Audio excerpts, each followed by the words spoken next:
Elizabeth Holmes is currently serving her 11-year sentence at FPC Bryan, a federal facility located in Bryan, Texas. It is a minimum security prison camp with no fences or guard towers.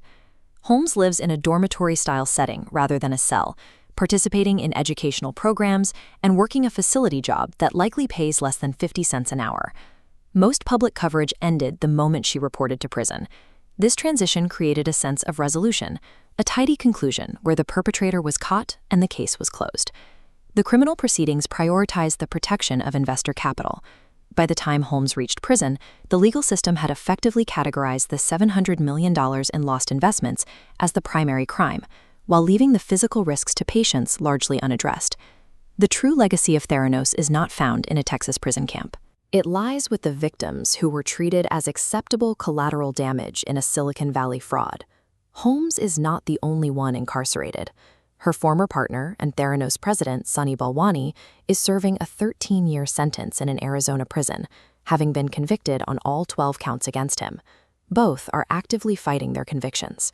Holmes's legal team is pursuing appeals based on jury instructions and allegations that a key witness, a former lab director, was improperly coached by federal prosecutors. But the focus on the founders ignores the hierarchy of power that made the fraud possible in the first place. The Theranos board featured names like George Shultz, James Mattis, and Henry Kissinger.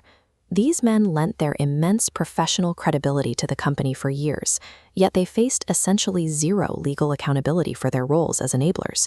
Instead, the legal and personal pressure fell on whistleblowers like Tyler Shultz.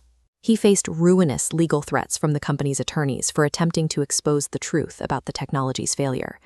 This distribution of consequences protected the reputations of the political elite, while leaving the people who actually exposed the fraud to navigate the fallout alone. The most jarring outcome of the trial was the patient verdict.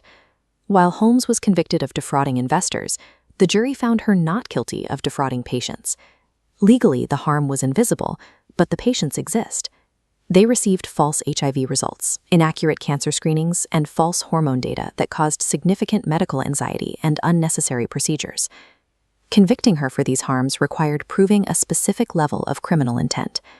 Prosecutors had to prove beyond a reasonable doubt that Holmes knew the tests were failing those specific patients at the time they were harmed, a legal threshold that proved too high to overcome. Because the company's $9 billion valuation evaporated, civil settlements yielded no meaningful compensation. The patients, the group with the most to lose, received the least justice. The legal system reached a conclusion that should be deeply uncomfortable. Treating human health as a secondary concern for a startup is not, in this case, a criminal offense. The conviction of Elizabeth Holmes brought a temporary wave of caution to biotech. For a short period, investors and boards became more rigorous in their due diligence processes. However, the pressure for founders to perform remains. The fake-it-till-you-make-it ethos continues to reward those who can project absolute confidence, even when the underlying technology is unproven. We know this because the pattern immediately repeated. In the years following the Theranos collapse, we saw the same lack of due diligence and the same celebration of disruption lead to massive failures at FTX and WeWork. The incentives for investors and the media have not changed.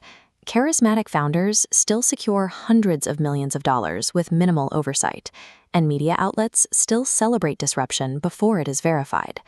Elizabeth Holmes is one person in a prison camp, but she is a symptom of a larger architecture. While the cameras have moved on, the institutional rewards for bold, unproven claims remain in place.